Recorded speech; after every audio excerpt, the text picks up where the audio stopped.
What's the message? Jesus died on that cross so we could live, and this is not living. Why, oh why do poor white people vote against themselves time and time again? They vote for Trump and the other MAGA politicians only to have every promise broken, prices go up, social supports evaporate. Here's why. First, remember what I talked about recently, the psychological wage of whiteness. That term was coined by W.E. Du Bois to describe poor white folks being paid with social status rather than decent living conditions. They're convinced by the elites that they're better than black folks, better than immigrants, Latinos, LGBTQ folks. They're convinced that being white puts them in the same league as the elites. Of course, the elites know otherwise, but the poor whites buy it because they're grasping at straws.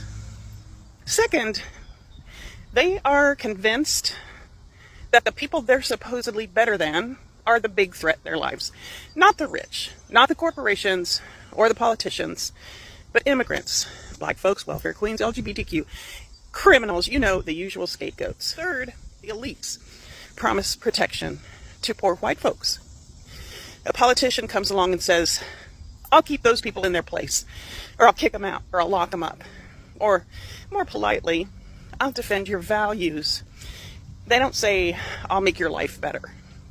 Well, they say it, they just don't mean it. They'll say, I'll make sure they don't get ahead of you. Fourth, they vote for the punishment, not the policy. When a law gets passed that slashes public housing or school funding or food aid, they think, good, that'll stop those lazy freeloaders. And they do some mental gymnastics that make them believe it's worth losing those things for their own families in order to see those problematic black people and immigrants and so forth being punished. It gets to a point where just seeing those guys being punished is reward enough, which is pretty sick, but that's how behavior works. Their housing, schools, and groceries are on the chopping block too, but they blame that on Biden. Always a scapegoat. They get hit by the same policies they were told would punish the others, and they blame the wrong people. The system fails them, but they've been trained to blame the scapegoats, not the cause, which is the rich people, the people they voted for. So they think the problem is still those people, not the fact that they were personally manipulated by the people they voted for. They're basically saying, I'll take the hit as long as you don't help them, or worse, as long as you hurt them. That is the psychological wage Du Bois was talking about, the trade-off between material security for racial status. And that's a crying shame, folks. They cheered, they rallied, they voted again and again. But now, many MAGA poor rural voters are facing the harsh reality they never expected. They are broke, struggling, and the man they expected to make their lives easier is making their lives hard. In towns where Trump signs are proudly hanging, families are quietly skipping meals, choosing between medicine and food, and watching their dreams strip away. So is this a great America they are being promised? Let's get to see the reactions. Then we come back with a complete analysis about this topic, all right? And if you're new here, kindly consider subscribing so you never miss any update from my videos. Let's dive into it. My town in Georgia is suffering because of Trump's tariffs. And I see now that the entire plan of Project 2025 and these tariffs and everything was to bankrupt all small businesses. That is their plan. And it makes sense because what they want is for all their billionaire friends to make as much money as possible. And for that to happen, you know, we need to shop at Kroger. We need to shop at Publix. We need to shop at Walmart. We do not need to be going to the local farmer's market, the local co-op store, both of which in my town are right now in danger of going out of business. They've both been posting Instagrams and stories online saying, please come shop. Here's where you can donate. Like, we don't want to go out of business. We're just trying to get good local food to the residents. But of course, no one is shopping right now because we're all holding on to our money because Trump has put us all into a recession. And all of the local food is going to go out of business. Is this happening in your town too? So I'm here in Central Florida, kind of the rural areas. Haven't been here about 2 years. I walked into a Publix, saw a lot of old people, struggling to walk. When they were gonna pay their groceries, I literally saw them counting pennies.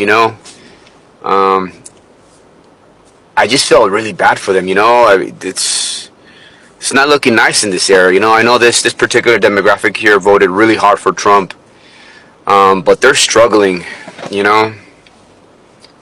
I just really hope he knows what he's doing, because these people, you see Trump signs everywhere, right?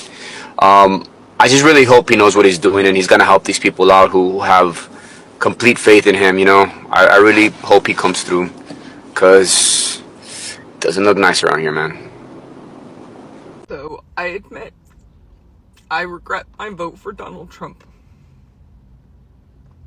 I regret it because I needed these changes sooner. I needed the prices to go down sooner so that I didn't drain out my bank accounts and go into crippling credit card debt, so that when I had an emergency, I had money set aside. So when my son's glasses break, I could actually get him new ones. I can't do any of that right now. My car broke down, and so I'm in a friend's car just to work, to continue living paycheck to paycheck.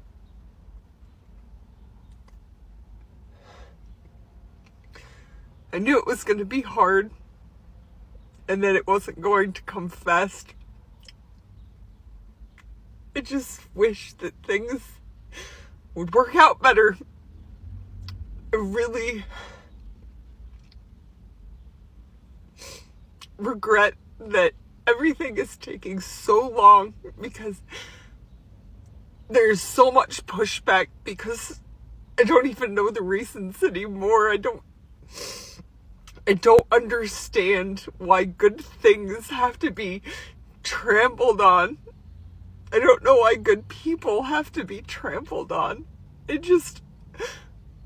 don't want a lot. I just want to be comfortable. I just want to not live paycheck to paycheck. I just want to be able to live and work. I work 7 days a week to not even make ends meet sometimes, and my car broke down, and I have a few $1,000s worth of repairs to do on it. My son's glasses broke, and I can't even take him to the eye doctor. I just want to get past the hard part. I want to get to the part where it's not just crippling. I know he's working on it. I know that it's gonna get better, and that it wouldn't have been any better with anybody else. I just really needed things to start working again. They're still not. Most of Trump policies, they do not favor the poor. They only favor the rich, especially when you see tax cuts for the wealthy, slashes to food and health programs. It's only meant to make the poor suffer. So many working class white Americans in rural America are being crushed. The cost of living is through the roof. Gas, rent, and even basic groceries are out of reach for the many. Trump promised to fight for the forgotten, but now it seems they are being forgotten again. White billionaires enjoy tax breaks. Many MAGA supporters are learning the hard way that populist slogans does not always translate into better lives. Hey MAGA voters, this message is for you. I know how excited you guys get every time one of these undocumented immigrants is stripped away, actually physically pulled away from their little children or their wives or their husbands and detained and put into a concentration camp surrounded by alligators and serpents. I know that gets you really excited, but I just thought I'd give you a quick lesson in macroeconomics, especially for those of you that have no money. You're about to go broke, and I'll tell you why. See, here's the thing about America. Undocumented immigrants are a fundamental piece of our economy. It will not work without them. See, many of these people, most of them, pay taxes. They get few benefits, but they do actually pay taxes. They grow the gross national product, and they hold the fabric of America together by doing jobs that spoiled Americans will not do. Okay? This also causes inflationary pressure, which means everything is going to get a lot more expensive. So every time you celebrate one of these poor people being detained and deported, just keep in mind, you're one person closer to going broke. You're going to lose everything you have. And remember who you voted for. You voted for someone who doesn't even know what macroeconomics means, doesn't know the difference between microeconomics and macroeconomics, okay? You voted for a dunce, and he's going to be your undoing. But keep in mind that he's really rich, and all the people in the GOP that are sucking up to him, see, they're really rich too. So I hope you're really rich, because if you're not, you're going to go broke, and you're only going to have yourself to blame. Have a good day. I'm on one this morning. I just need to rant. I'm so tired of quite literally everything just going up in pricing. This whole year, starting in March, I've had increases in like everything. Increases that I was not expecting whatsoever. When I bought my property, I locked in at a really great rate. It was right before interest rates went up. So my mortgage and tax payments were comfortable, right? Starting in March, $175 extra going towards those payments. Shock. I was literally hysterical because I just switched jobs. I was getting used to the new like income setup for myself, right? So that $175 per month was like ultra shock for me. The community I live in just had to redo all of the roofs in the community, right? And you would think that the HOA would take care of all of that. No. They took from the reserves. Plus, it was a set dollar amount per household. And when I tell you my jaw dropped with how much money it was per household, I'm in a condo, so I barely have like a full freaking roof on my house. And they're $12,000, $12K.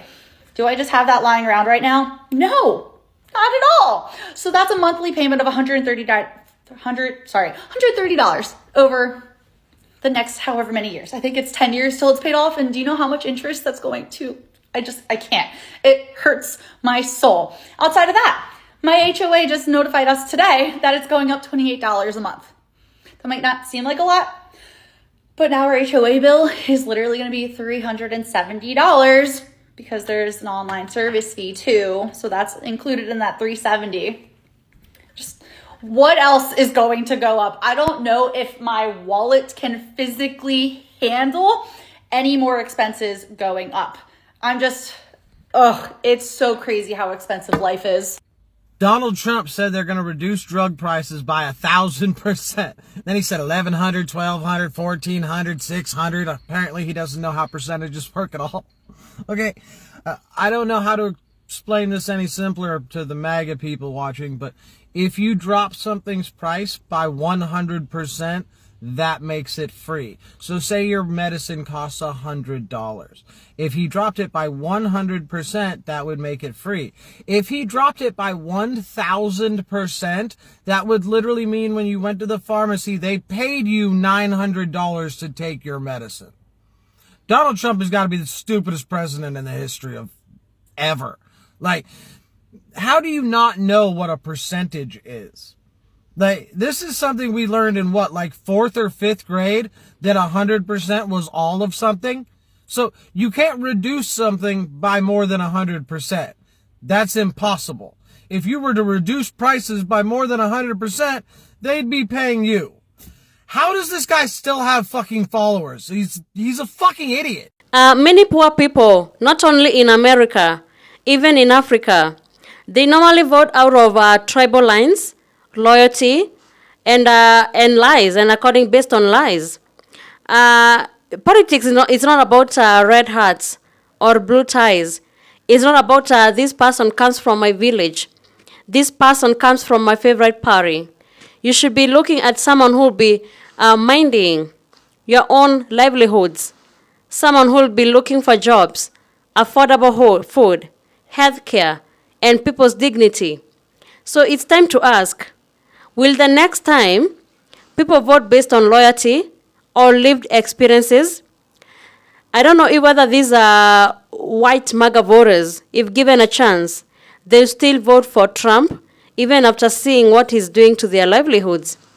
So as America's rural heartland crumbles under the weight of bad policies and broken promises, the question remains, how many times will people vote against their own survival? Thank you so much for tuning in to today's video. If you found value in what you shared, kindly consider subscribing and turn on notifications so you never miss any update from my videos. Your support really means a lot, and it helps us keep bringing you more insightful content. Thanks again, and see you in the next video.